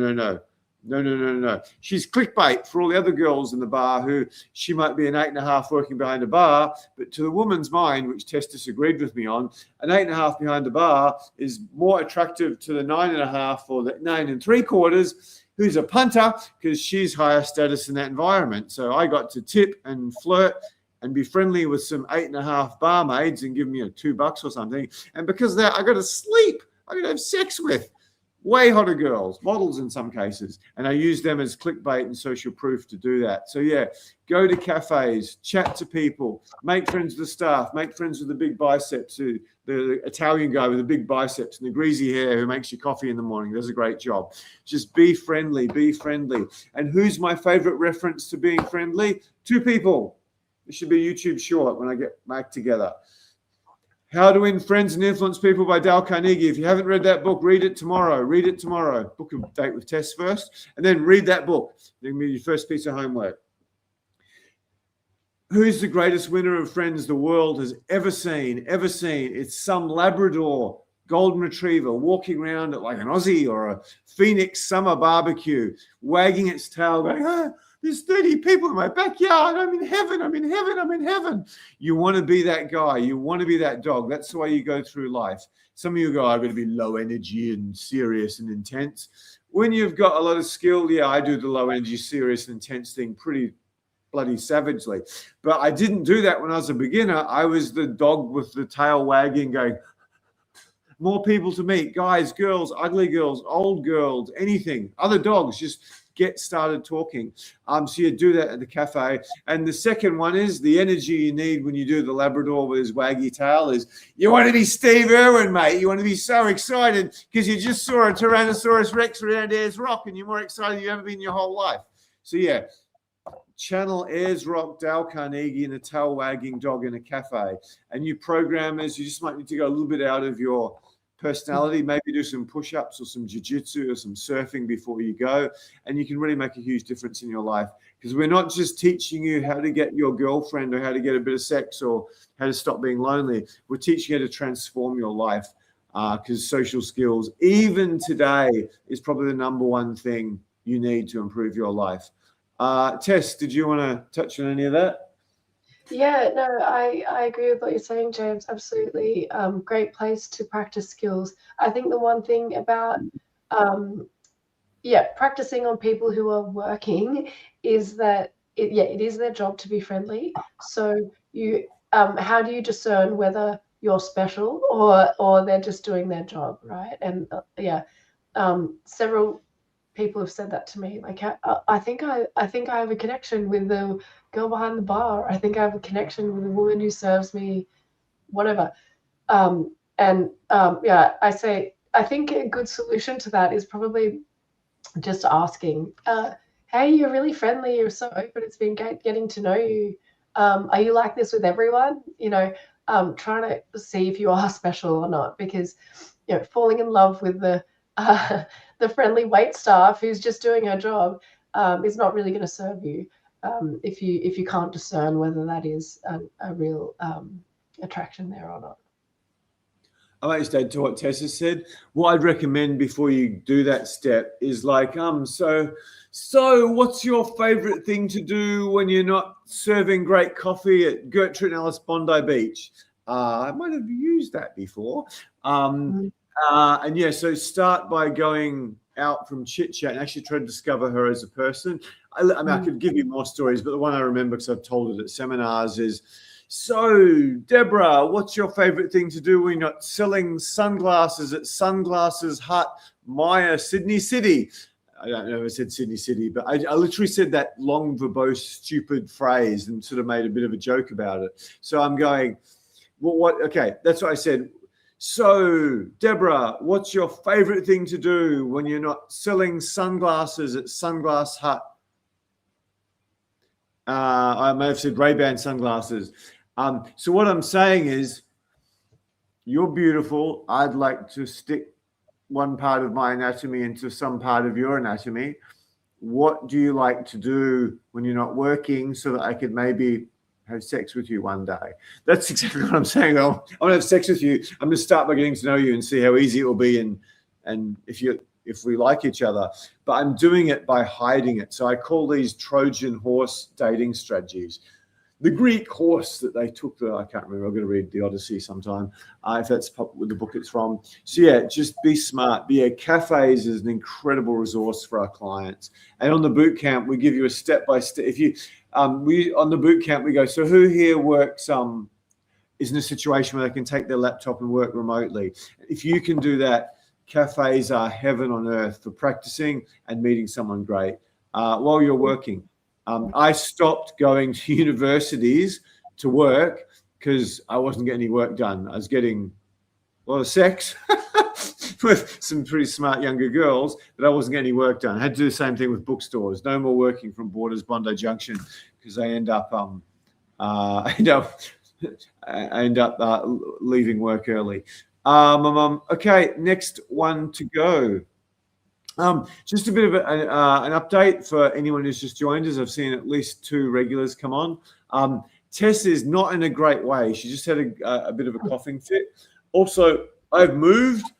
We've got really good internet now. So hopefully no more embarrassment unless I screw up. But where I work now, if I don't start eating by about 6:30 or 6:45, I'm going to be much more skinny. So we're going to knock off probably not much later than 6 p.m., 6:10. So get your questions in earlier, boys. Get your questions in earlier. Tess, you want to get back to questions? Yeah, just for the time difference, James, 6, that's in how many minutes? Oh, thank you. So yeah, what's US? My brain's not working because of some crane out there.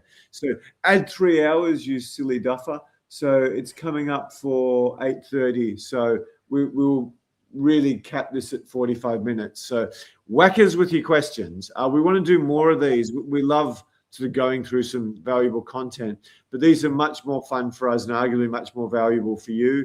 We've given you a really good trove of stuff on YouTube already if you want to watch that at double speed. And then if you go out and apply that, and then bring your questions to us, the guys who don't have the sort of financial capability of affording a date with Tess on Zoom, you can make a lot of gains just following that strategy. So we really want to swap more towards questions. I haven't figured out the marketing aspect of that. I don't think we've got as many people watching, but it's certainly going to add a lot of value to you guys. Okie dokie. Tess? Next question. Next question. Actually, it says, hey, James, in a past live, you said not to date women who read self-help books and to date women who read literature and travel instead. What's the reason behind that? Okay. Bookstores are my favorite place ever to meet women. By far, nothing's even close. Bookstore cafe is second. I don't even know what's third. I'm not even going to put it's like Michael Jordan and who's the second greatest basketballer. That's a much more interesting conversation than who's the greatest basketballer. Yeah, it's just nothing comes close. I like girls who are way above average intelligence. No matter how beautiful she is, I couldn't do it. So yeah, when you walk into a bookstore, what's the situation? If you like girls who are really smart, you go to the philosophy section, or maybe the engineering section if you've got a niche want and you're prepared to wait about 75 weeks to find a hot girl in the engineering section of a bookstore. If you like so philosophy, if you like literature is another way. If you're really into sport, you go to the sporting section. If you're really into spirituality, yoga, whatever you call it, you go to that section. If you're really into travel, you go to the travel section. You have no idea how much sex I had at Barnes & Noble, Union Square, New York, just going up to girls going, oh, where are you off to traveling? Amazing. Before the pickup artists ruined it with their stupid routines and flashing buttons and stupid hats and dumb shoes. It's unreal. So you want smart girls, philosophy, literature. You want travel girls, you go to travel. You want fit girls, go to health. You want spiritual girls, go to the yoga spiritual section. You want girls who are architects, you go to the architecture section. So easy. The most, like, what do you call marketing? Laser focused marketing, especially for you guys who are very busy. Love them, love them, love them.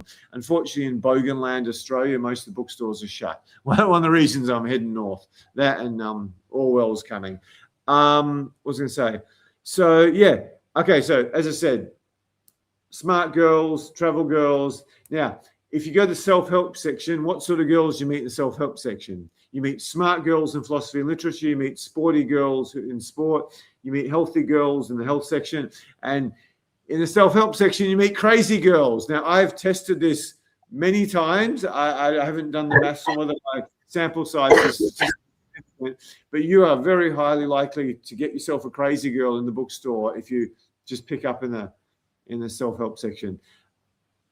Arguably, for the average guy, it could be much easier sex, and you can have a much higher community of beautiful girls to work on because a lot of beautiful girls are really crazy. This one could potentially be an exception. I wouldn't stake my entire reputation on that, but she's showing a lot of signs. It could be that unicorn they talk about in the video who's like, whatever, 8.5, 9 out of 10 beautiful, and like only a 3 out of 10 crazy. There's rumors we've cited a unicorn and I've recruited her as one of my coaches, but I can't be sure of that. I'd need to have a little bit of a chin wag to some of her ex-boyfriends to find that one out. Yeah, so anyway, if you're quite smart and you like girls who are quite smart, bookstores are your best friend. But yeah, you're probably going to get a much higher level of crazy in self-help section than anything else. Oh, by the way, if you want to get a bunch of crazy girls, start dating psychologists. Fucking wacky, I tell you. But they hide it for a while. So yeah, I've got a bit of a sample size of that one too. But they're really super interesting women as well because they delve so deep into the lives of other people. I find psychologists fascinating. Just don't put a ring on one's finger and make sure you use a condom and be a bit more. Anyway, they might not be long term. I've got 3 female coaches as psychologists, so I hope they're not tuning into this YouTube live resigning on my ass. But yeah, I've had some crazy psychologists, but they're very interesting and fun. One of the problems with crazy women is they tend to be better in bed, particularly straight up. So that can really confuse the average guy. So, oh, but she's so good in bed. Yeah, but she's batshit crazy. But she's so good in bed, but she's batshit crazy. And you stay with her a wee bit long and your life tends to go wee, kapong, broken. Especially if it heads in the family courts. Anyway, enough of my nonsense. We've got to hurry up and answer all these questions. Next question, Matt. We might save that in our little question box. Okay. Next one is Tess. Is a man reading self-help books a red flag to women too? Good question. Okay, so first of all, I want to say that women reading self-help books, yeah, maybe it is an indication that they're not as, they're trying to work on themselves, which might not necessarily be, because I guess James is saying, I mean, someone who's trying to work on themselves, I think is actually a good quality. I think everyone should be trying to do that. But yeah, I think, women who only read self-help books and are kind of stuck in some sort of like victim mentality or identifying with having issues, that's probably a red flag. Same with men. So yeah, I don't think any woman would just say, oh, you're reading a self-help book, red flag, I'm not speaking to you. Women don't make judgments that superficially. If you were reading self-help books and you came across as a really insecure person who, yeah, had a victim mentality and all these other things, yes, that would be a red flag, absolutely. But no, not just reading a self-help book in itself. That's not going to be a red flag on its own. Tess is really helpful in keeping them on YouTube as well. That's very true. I mean, I tell everyone I talk to, I told a 23-year-old, a really remarkable 23-year-old from South Africa, that you should read How to Influence People. Amazing book. First or second most important book I've read in my life. There are amazing self-help books, but there's not that many. And I personally think I've learned a lot more about the human condition and how to navigate it through literature than self-help. This is far too advanced for YouTube Live. It's far too advanced for my clients. So yeah, Influence was another amazing self-help book. The best self-help books of all time are the Stoics, Marcus Aurelius, Seneca, Epicurus. Nothing's even close apart from How to Influence People. So yeah, there are good self-help books. I mean, 7 Habits of Highly Effective People is an extraordinary book. It's an absolute, I was going to use the C word on a live, so that would have been a mistake. It's an absolute C word of a book to read because the guy writes like a wanker, but there's so much value in there. Having said that, you can probably get a lot of it from the Stoics. But yeah, I think meditation, hallucinogenics, and certainly literature and philosophy have got me far more self-help than most self-help books. Yeah, I've got quite a reasonable sample size of women I've managed to wiggle my way to my bedroom from bookstores. So yeah, I have some basis for my recommendations, for my jokes and suggestions. But Tess is absolutely right. People need to work on themselves. My life, I would have been in jail or dead if I hadn't read How to Influence People, I'd suggest. And the Stoics, after having an extraordinary life, I thought for a long period of time, they really helped me just keep on track when I went through hell on earth, which I won't get into now. Okay, next question. Did you? Okay. Oh, you already touched on that, Tess. Great question. We might keep that in the special ones. Yeah, no worries. Okay, Stavros, I've just read your question. Social Mingles has a new concept. It's called Just Why Meet Any Good You Meet Up for Coffee Lunch. I don't really understand this question. Yeah, maybe you could clarify what that actually means. It's hard to understand what that's. Can I give you? So you guys are getting big nose cam now. Oh, they might see one of my grey hairs. I better. Yeah, Stavros, I don't know if women see that photo of you, but that looks a wee bit 2008 pickup artisty.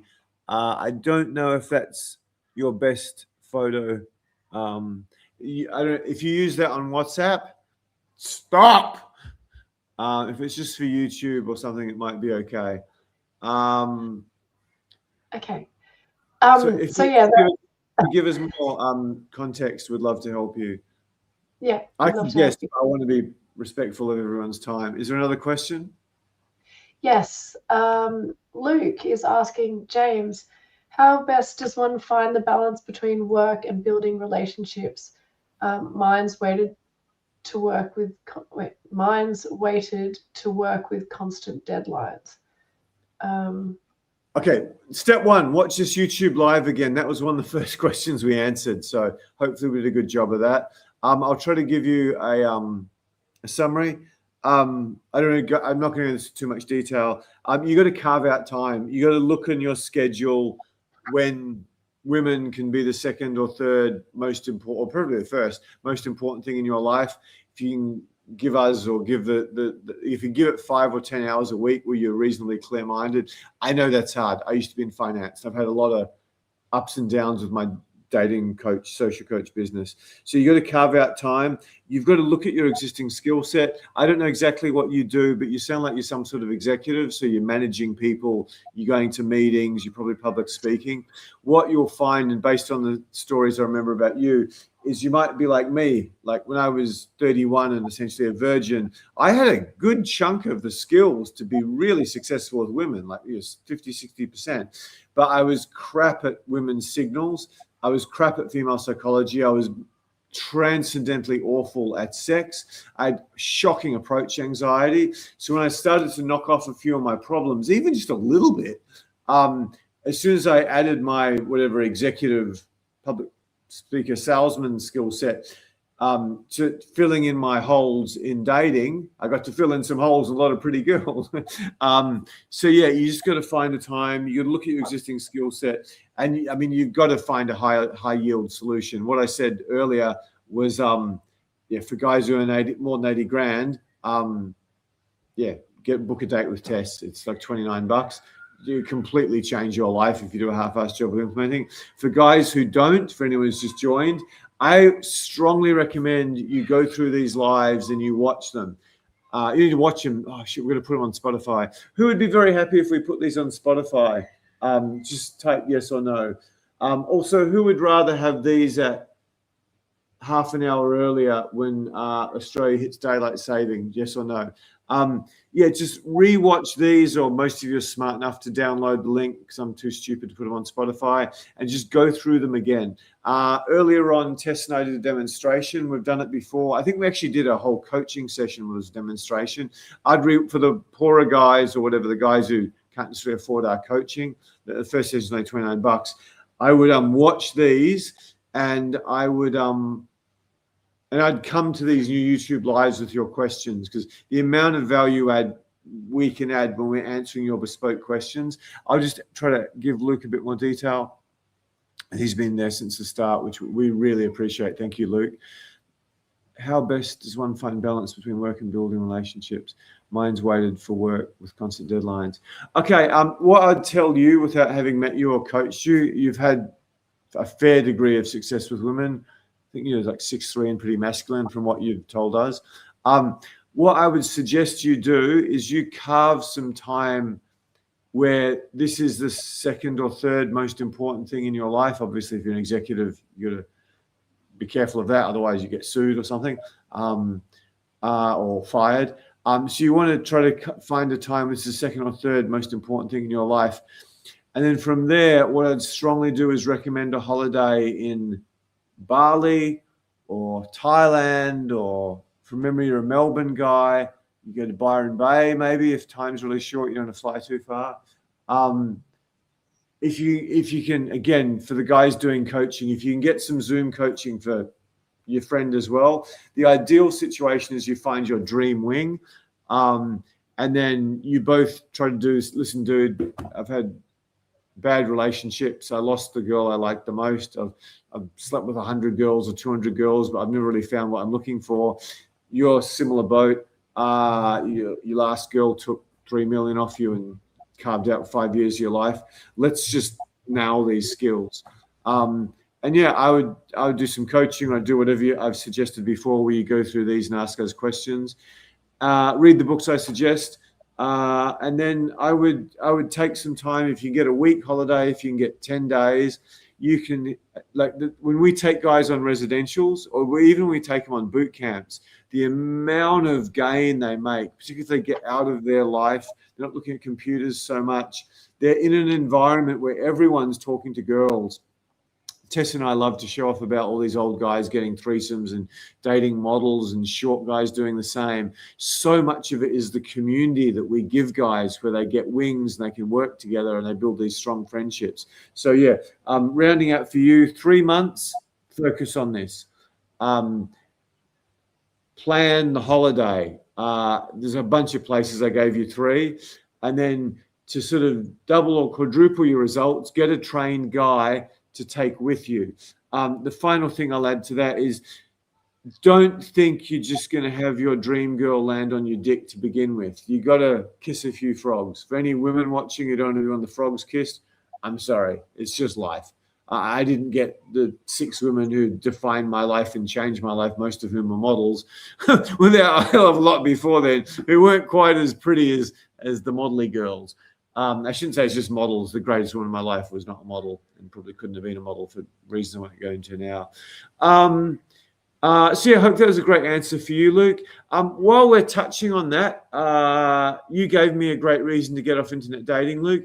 The other great reason to get off internet dating, which just occurred to me recently, is the second restaurant in my life was very, very hard to take a good photo of because she had these enormous Russian cheekbones designed to take a punch. If anyone knows about the domestic violence situation in Russia, which is horrendous, if anyone is in evolution, they get my joke, which I probably should have said. Yeah, she had these enormous cheekbones. And it's just very, very hard to photograph these enormous cheekbones in a flattering way. But in person, I mean, facially, she could have easily been a model. I thought she was stunning. I thought she was actually better looking facially than a lot of the models I've dated. I was biased because in awe of her. She never wore makeup and she had the biggest lips I've ever come across in a white woman. I thought she was beautiful. But it was very hard to get in an even okay photo of her. So if you guys are reliant on internet dating,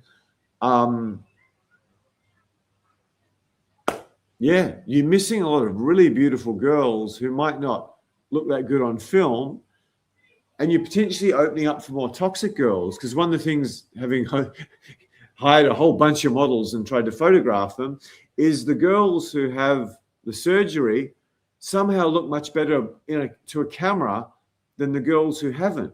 This is a constant thing where I film content with certain girls, like she looks spectacular every single time, versus girls I film with, I'm like, I'd much rather bang you, but she looks much better on camera. So yeah, if you're just internet dating, you're missing this huge pool of girls who you might consider beautiful, your friends might consider beautiful, but the camera doesn't, so you miss out on it, which is another reason why internet dating is just completely and utterly finished and gone these days, apart from Nano Banana and all this AI. But yeah, that's one that just occurred to me recently. Yeah, I mean, I went on a date in San Fran with a 5'9" athlete, really attractive face, big boobs. She was thin, but she was quite athletic. Like really my type. I mean, banging this girl, she'd go for hours and hours, and she loved it because she was an athlete. I really enjoyed her, but then I took photos. I've got photos of her doing like running up, doing a cartwheel, a backflip into some other cartwheel and spinning and doing that. It's like, yeah, that sort of thing turns me on a lot sexually. Then when I took pictures of her or filmed her, I'm like, I'm not touching that. I mean, she was quite extreme. Like she was, what's that Grok movie? I've never seen it. Shrek apparently is ugly, then beautiful. I can't remember. Some guy who started dating models said, my girlfriend's dating Shrek. We always joke about that. One of my clients. So yeah, internet dating sucks, completely sucks, because you're missing, I don't know, 20 or 30% of women who haven't had a bunch of plastic in their face, who look beautiful in real life or pretty good in real life, who just don't photograph that well. Again, I've coached so many guys where I look at them and men and I say, oh man, you could be a model. You get so many girls there. Then I actually photograph them at the end of the boot camp and I'm like, no, you probably couldn't be a model. So yeah, just photographic beauty and real life beauty can be quite widely separated in many cases. Okay, let's get on. Yeah, sure. I just did want to comment on this one, Luke, even though you did address this to James. But yeah, basically, I think to round it out, if you want to use your time efficiently for balancing your work, work-life balance, I mean work relationship balance, because it sounds like you're a bit pressed for time, then you'll get a lot of value from coming to these things and asking questions, etc. But if you really want to expedite your skill, I urge you to book in a session with me. I will help you pick, it's the fastest way to get the skills quickly and do what you need to do to be not wasting time in the future, because you know exactly how to find the women that you're interested in and what to do in those scenarios, so that it's all like bang, bang, bang, it all lines up. You're not wasting time just going out meeting women who, they're not the women you're interested in, or you can't read the signals, and that's all wasted time at the end of the day. So if you want to stop wasting time in the future, spend some time with me. And let me just add to that. I second what Tess says, but I don't know your situation. I've coached some pretty significant barristers who are absolutely shitting themselves that they'd done this, just in case someone somehow found out. So if you're one of those guys, Luke, I totally respect and understand that. It's just people with a big public profile sometimes don't want that association. But yeah, I mean, she would change your life, no doubt. But yeah, please, the main thing is keep coming to these. We love you and we love your questions. Really appreciate your support. Anyway, next question. Cool. So a question from Peter. Dumb question. No questions are dumb. But do you think women who love cats are more psycho than women who love dogs? Yes, absolutely. Yes. Vast majority of the time. If she's got a cat,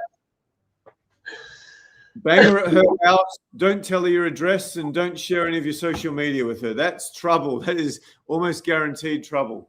Yeah, I told one of my female coaches, who's obviously a model, a beautiful girl, very talented as well, amazing girl. Unfortunately, I don't use her now because she's just crazy. But yeah, when she's got pictures with the cats, that's the ultimate. Yeah, this girl could be difficult. Yeah, it's not just girls you date; it's cleaners. I had a cleaner who seemed great when I hired her. Man, she was fucking wacky. I think that's my first F word of this YouTube live, and it was earned. This girl, I want her not out of my house. I want her out of the city. I want a restraining order against this crazy bitch. Yeah. There's some wonderful cat owners. I don't want to put down cat owners, which are several of my best female coaches. But if their cat is a huge part of their self-worth and their life, and I've given up men, I'm just hanging out with my cat. That is a bunny boiler. As much as she loves her cat, she will boil your kid's bunny just to get back at you. Yeah, it's a reference to a movie from a long time ago in a place far, far away. Firstly, one of my huge metrics with women is they've got to love animals. They've got to be smart. They've got to be feminine. They've got to love animals. That's as important as beauty. But yeah, if she loves her cat a wee bit much and she has it in all her photos and she talks about cats as a substitute for human beings, you might want to give that one a wide berth, or that's just your holiday bonk. Or yeah, be very, very careful. Again, I could be wrong in many cases. I'm probably going to get put on some cat lover channel and have, what is the Ayatollah call where you get a fatwa against you? So some cat lover will put a fatwa against me and I'll get my eye poked out. I shouldn't joke about one of the greatest writer of my lifetime. I apologize, Salman. And he got a lot of pretty girls, that guy. Anyway, I'm getting carried away. We better get on. Let's get through these questions. That's my favorite question of the night. Yeah, if she's got a photo in a social media with cats, yeah, you want to be careful. I like this question too, Peter. I agree with James completely, actually, and that's mainly from my own personal preference. I think all cats are evil. I'm actually allergic to cats, so I'm clearly a dog person. And I think there is a bit of truth to what James said as well. If you think about dogs and cats are manipulative. They're really intelligent and they are manipulative. So women who like to be around that might tell you a little bit about her personality. As opposed to dog lovers who are a little bit more inclined to be like outdoorsy and like, yeah, more like dogs, friendly. I don't know. That's what I think. I think this is adding tremendous value to you. I was staying at a place where a couple of you complained about the internet that I've left now. And initially both the animals annoyed me, but the cat would just sit there and he'd jump up on my table and just when I'm eating. I'm not going to.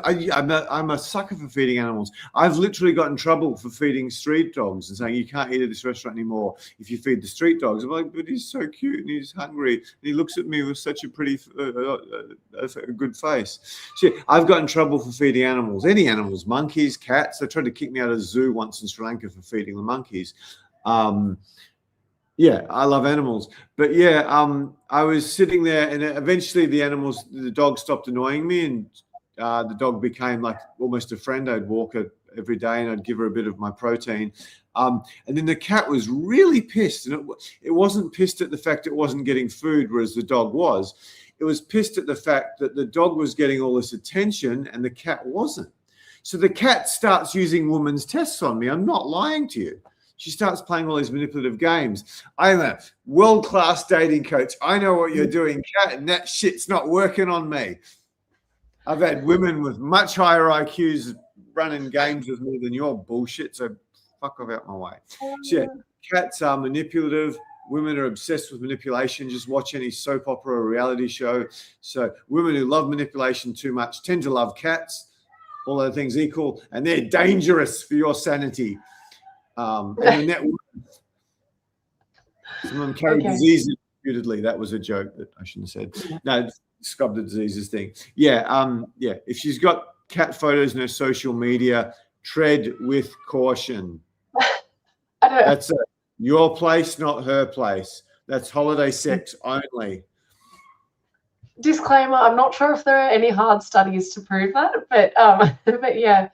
But yeah, I do agree. I'm ex-finance. I know a lot about statistical significance. I think I've got a few. And when I talk to my other friends who've been through a few more little girlies than we deserve, there's a high correlation to crazy cat women. I won't even start on my cleaner, the shit she did. Even guys, men who love cats are crazy. I hired a really talented videographer.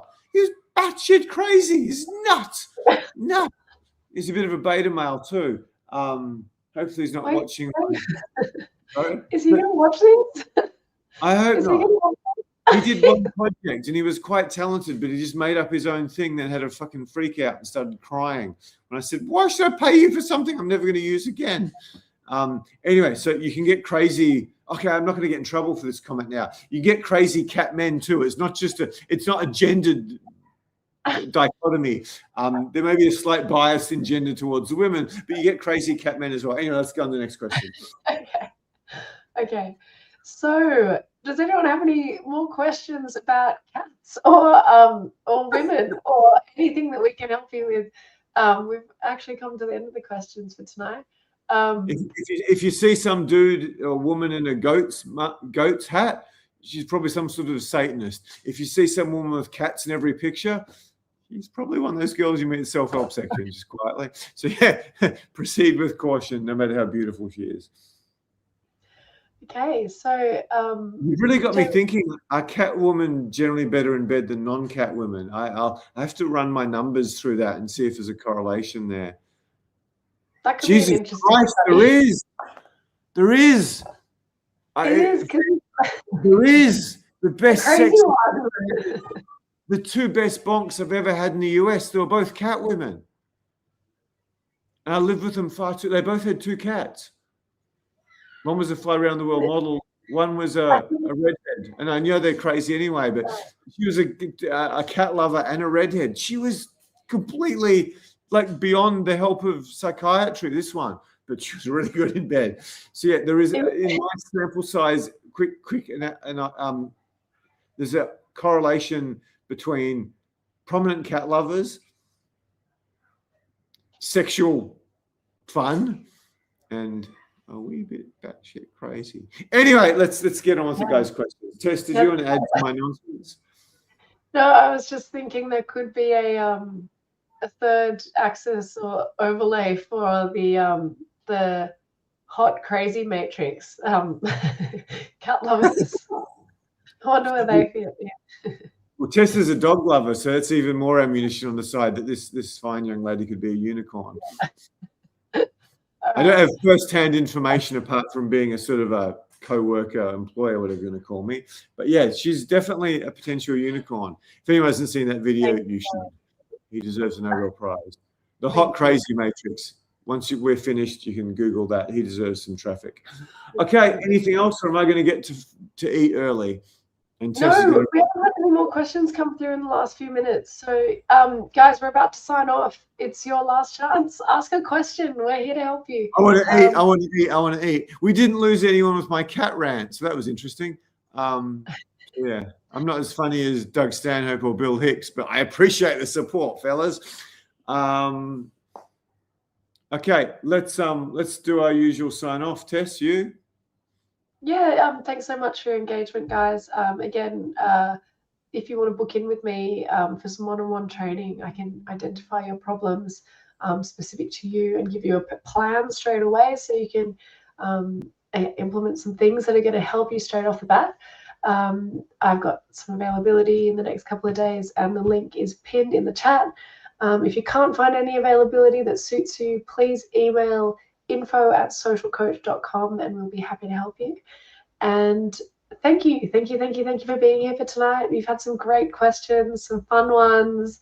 It's been awesome. And yeah, looking forward to seeing you next time.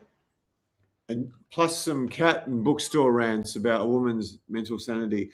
And for you guys who book in this week, you don't just get beautiful Tess and the greatest coaching of your life. You also get the sexy, coarse voice, which is a first. We've never had a test like this. So yeah. Yes, book your date this week. It'll be even more of a turn on. Anyway, keep smiling. Bye from now. Enough of my shit. Thanks for support the regulars. Ralph, Luke, who else? Thank you. Peter. Really love you guys. Thank you very much. Okay. Cheers, guys. See ya.